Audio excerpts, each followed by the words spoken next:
感谢 Cat 带了我在半年内踏遍南极跟北极。我原本其实一开始 Cat 在说服我要去北极的时候，我就想说他一直不想去，但实际上去了之后发现差一点真的是蛮多的。为什么那里有一个黄黄的一团毛出现？然后结果是北极熊，然后大家都超紧张，然后就退超远。有很多是南极、北极完全相反的事情，像比如说，总共加起来，北极之旅呢，我就是花了。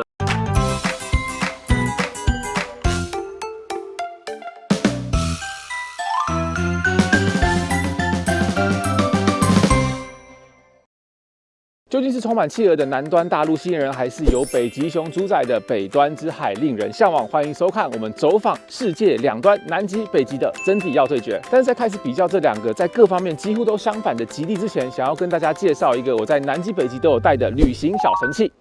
卡伊压缩收纳袋，这次从土耳其直接飞北极，需要带2个行程，冬季跟夏季的行李。那行李箱整个塞好塞满。在这边想跟大家推荐一个我整理行李都会使用的卡凯衣物洗衣收纳袋组。他们的压缩收纳袋有双拉链设计，不用抽真空就能够压缩衣物的大小，节省行李箱的空间。像我这次带去北极的厚外套，这么大一件。还有裤子，还有厚的上衣3件，像这样子放进去之后拉起来变超级小的。这趟前几天在土耳其，这些冬天的衣服是完全用不到，我就是全部放在压缩袋里面，大概只占了1/4行李箱的空间。那其他在土耳其要穿到的比较轻薄的衣服，我就先放在洗衣收纳袋里面，扣上之后，它就可以在行李箱里面立起来，空间更加整齐，也比较不会压到衣服变皱。你看它这个侧面扣起来之后，它整个会变成是3D 立体的，非常整齐。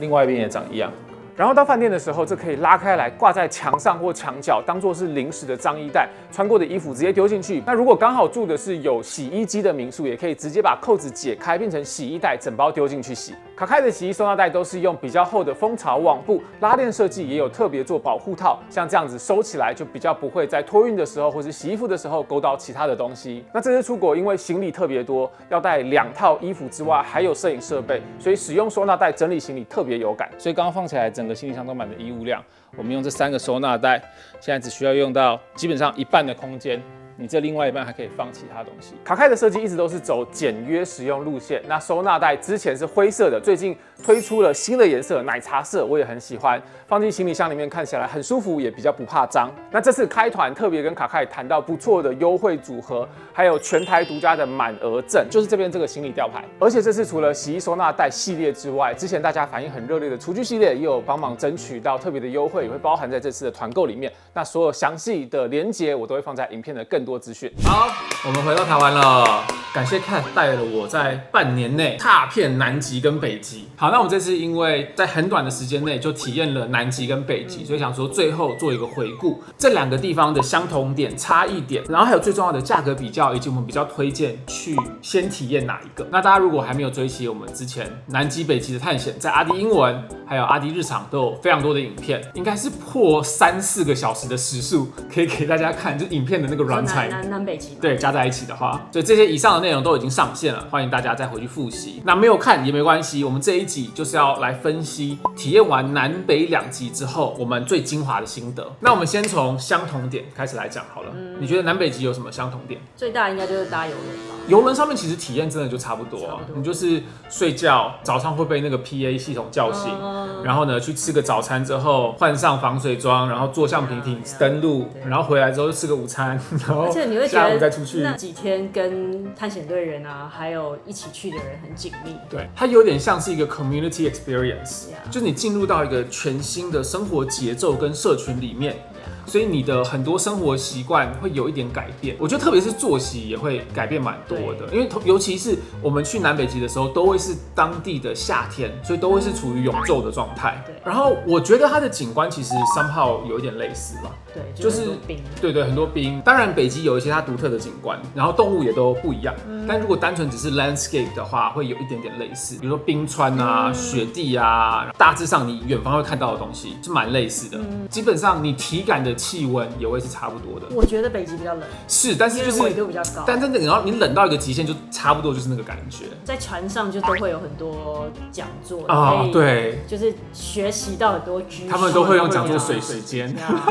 就是如果说天气不好的时候，一定会安排讲座。我觉得困难的点是，讲座会发生的时间大多都是天气不好的时间，就代表浪很大，所以你要在有点晕船的状况底下，还要在那边吸收那个知识，真的是会有一点 suffer。但除此之外，我觉得在船上会看到跟听到很多你在网络上面可能不一定很容易找得到的资讯，它都是 first hand 或者是最新的研究。如果你对南极、北极的生态环境有兴趣的话，在上面可以跟探险员学到很多很多东西。然后最后一个 follow up 你这个，我觉得相同点是，你也一样要英文很好，才能够100%的享受这趟旅程，除非有中文翻译。南北极的探险队员，他们很多都是 scientist， 然后他们都会很热衷的去分享，所以我觉得这个也是南北极的相同点。所以如果你英文够好的话，你真的可以挖出非常多的宝藏。好，所以以上就是南北极的相同点，仅此而已。因为南北极是蛮不一样的地方，所以我们接下来就要进入到他们的差异点。差异点呢，我像写下来啊，比起相同点大概多了2倍。我原本其实一开始 Kat 在说服我要去北极的时候，我就想说，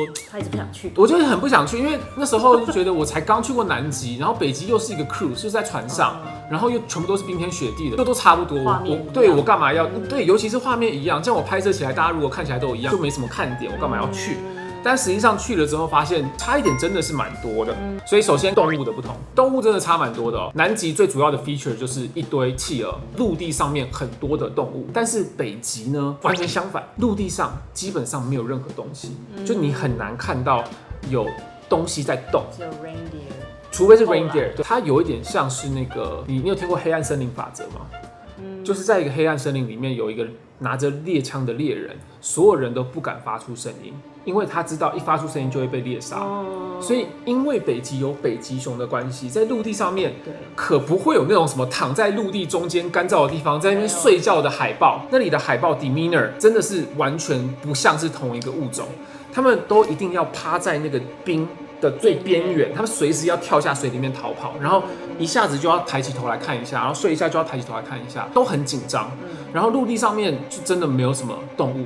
就是因为北极熊的威胁的关系。所以虽然说南极跟北极都有海豹，但我觉得海豹也差蛮多的。所以你不是有说你想当南极的海豹，对，当北极的海豹？真的要当南极海豹，北极海豹过得好辛苦哦。但是南北极的海豹的品种也不太一样了。对，南极我们看了 crab eater seal、whale seal、elephant seal， 我记得就主要是这3个。然后南极我们还有看到 fur seal， 那个海狗。我们没有看到 leopard seal。北极的话，我们是看到 harp seal、bearded seal， 然后还有 walrus。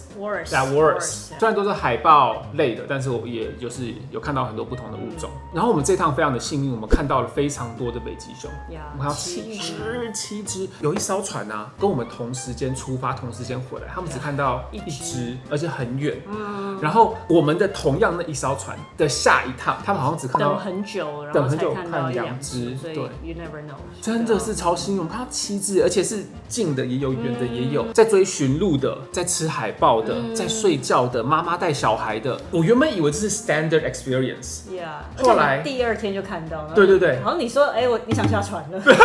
因为没有，因为第2天我们就已经看到达到目的 blue whale，right， 然然后 polar bear， 对 blue whale， 就都看完了。北极熊是一个亮点啦，然后我们非常的幸运看到非常多的北极熊，所以我觉得北极它是看景观比较多。然后南极的话，就是会真的看到一堆动物。因为我在南极印象最深刻的一个画面，是我站在那个 Yankee Harbor，它是一个平原，然后就是我360度放眼望去，到处都是动物，然后就觉得哇，这个地方真的是到处都是生命，然后非常的有一种 like meditative 的感觉，你就完全在那个瞬间，你会觉得自己怎么会在这里？那个是我南极印象最深刻。但是北极的话，你在陆地上是不会有这个体验的。你在陆地上能够看到1-2个驯鹿就已经很赞。遇到北极熊的话，一定是在安全的距离，比如说在船上看它，或者是在那个皮艇，然后离非常远。像甚至有一次我们在搭皮艇，原本是在看别的室友在那边绕，结果有一个美国人，他就是看到说，为什么那里有一个黄黄的团毛出现，然后结果是北极熊，然后大家都超紧张，然后就退超远，然后我们就在大概500-600公尺之外的地方，甚至800公尺之外的地方，然后一直在那边看它到底在哪里。然后你知道可怕的地方是，那个北极熊探出头的地方，原本是我们正在那里在看冰川的地方，它就是在那么近，大概200-300公尺，反正退完之后是用很远的距离去看，所以它不会有那种一堆动物在你身边的感觉，这个会导致说北极对我印象最深刻的，反而是我们刚前进去 Pack Ice 的时候，站在那个船上，然后我的360度全部海面上都是 Pack Ice，那个反而是我对北极印象最深刻的画面。我这样子想一想，觉得很多差异点。主要都是因为北极熊还有另外一个差异是天气不好的时候，北极是不能够登陆，但南极可以。还记得我们南极有去一个地方叫做 Deception Island， 我记得40 to 50 knots of wind，将近是可能台湾台风可能10级风的程度，但是我们还是下去，然后登陆，然后在那里就是哇，到外太空的感觉。那时候可见度也是很低，但是同样的这个天气环境，如果是搬到北极，他们就会跟你说不行。因为他们会很紧张，就是那一个陆地上有没有北极熊是他们看不到。他们说 Svalbard 的一个原则就是 always expect to see a polar bear anywhere anytime。它可以从水里面冒出来，它可以从那个后面的山腰走出来，它可以就是在 in plain sight 朝你走过来，感觉出来它就是一个非常大的威胁。所以我记得我们有一次是往上走，走到一个叫做 Seven Islands 的地方，我们已经开船了大概3-4个小时才到那里，然后那边好像因为雾太大，然后可见度太低，我们就直接放弃，我们完全没有登陆。就那里的探险员下去之后，探查了半个小时、1个小时，发现没办法。我2年前去也是去北极的船，然后有一次我们登陆了，然后就突然大家就很紧张，然后就把我们送回去船上，因为他们发现远处有看到北极熊。你知道这个心情会很矛盾呀，对，就有人就会说在哪里，然后但是又一直要跑。然后他们的装备也会不一样，所有探险队员都一定会有枪，然后可能会有可以制造出很大声音的 air horn， 都是要可以用各种方式去抑制。对，下周北极熊，他们那个枪是真的有子弹，虽然说他们是说一次都没有用到，他们也不会想要用到，甚至我们的那个探险队长，他 Claudio， 他说他只要用上的话，他应该就会想要 quit， 他就不想要做了，因为他不想要伤害北极熊。再来的话，有很多是南极北极完全相反的事情，像比如说南极它是一块大陆。被海围绕，北极的话是一片海，然后被不同的 continent 围绕，它地理环境基本上就是相反。所以北极呢 ，climate warming 的那种感觉是非常强烈的，跟南极比起来，因为南极它就是在陆地上面，所以整个气候是比较稳定一点的。但是北极的，你就会看到很多迹象是这边的冰川又融掉了，然后这边的动物又失去了哪一个栖息地。这是在船上也讲蛮多气候变化，就说什么20年前到这边跟现在那个冰河的位置已经变很多。北极熊，然后的那种哀叹。Claudio 他也是讲说，他觉得他投入这一行也是希望可以影响更多人，然后让更多人知道说北极在发生什么事情，然后这些有来过的人，当他们一直不断的在教育这件事情的话，他们回去都可以成为种子，然后让环境保护的这个话题至少可以继续的延续下去，或是更多人更积极的在参与讨论。所以说呢，讽刺的讲，北极的天气比较好。我说天气比较好的意思是太阳比较多，就很多那种。超级晴天，因为我印象中的南极都是有点阴阴雾雾的，然后风很大很冷，然后北极就是有时候会很冷，但是有几天就是哇那个太阳照下来超漂亮，尤其是最后一天，那个时候可能也因为比较偏，就是纬度比较低了，那个太阳打下来，夕阳它是在山可以有不同的光影的，然后还有另外一个完全相反，就是北极是有很多人类文明、人类居住的痕迹，甚至它是有不同国家去瓜分的。但是南极它就是一个独立，不属于任何国家，也没有人长期住在那边。那你觉得还有什么差异？像这次我们一抵达斯瓦尔巴，它就已经是北纬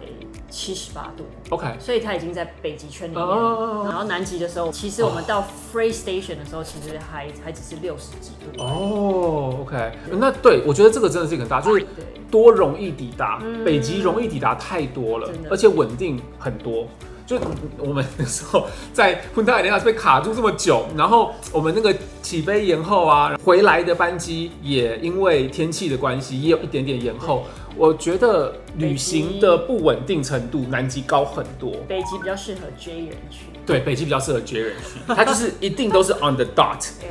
他是说哪一天的9点出发，就是那个时候出发，然后加上北极的前哨站是欧洲。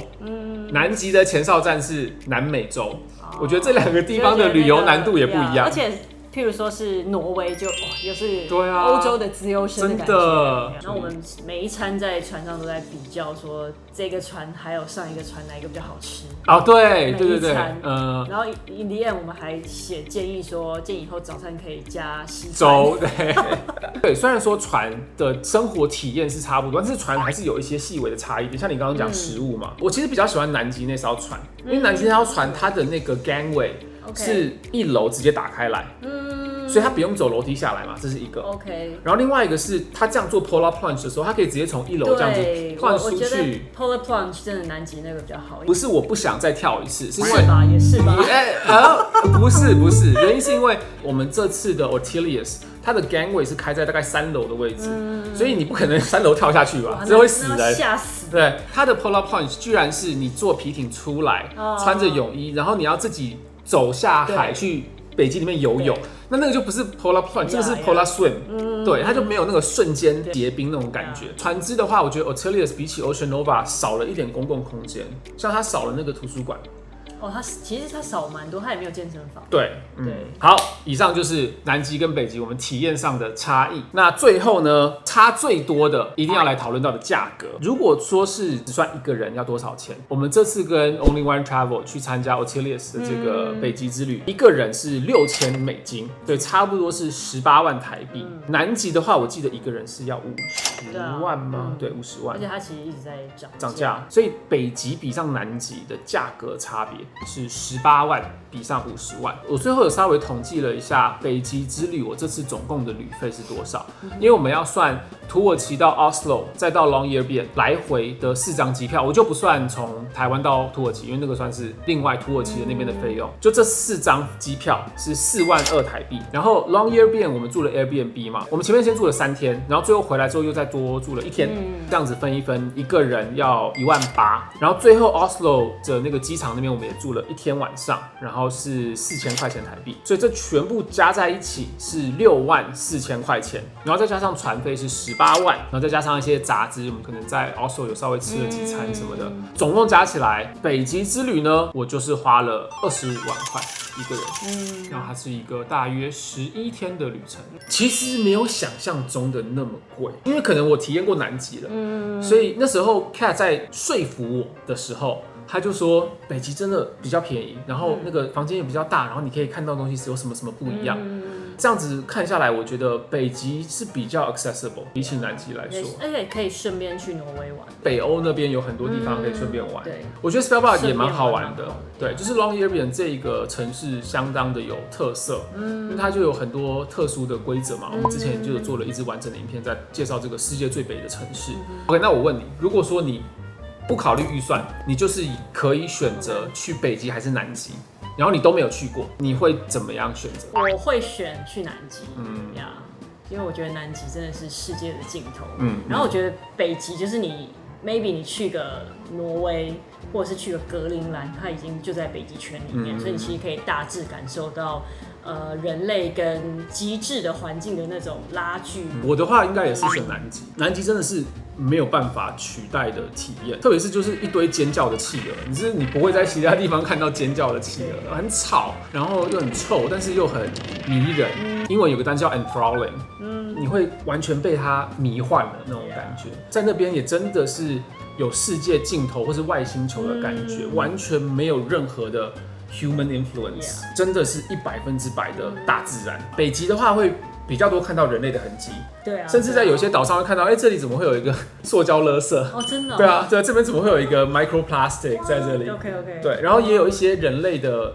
一些 hut， 他们就是会去狩猎小屋，对，就是从以前他们就有留下来的东西，或者是用石头堆起来的一些。那个 road sign 之类的，然后加上那边也真的有 indigenous people，就有住在那里，有自己文化、独树一格的人类文明在那边，所以它比较没有那么纯粹天然的感觉，跟南极比较的话。但虽然是这样讲，我觉得预算跟时间是很重要的考量。这两个如果在不考虑预算跟时间的状况底下，我应该会推荐南极。但是在融入一些现实的考量的话，如果你是有觉得说我这辈子两个都要去的话，我会觉得北极可以先去，因为北极是真的是比较便宜，加上比较 accessible。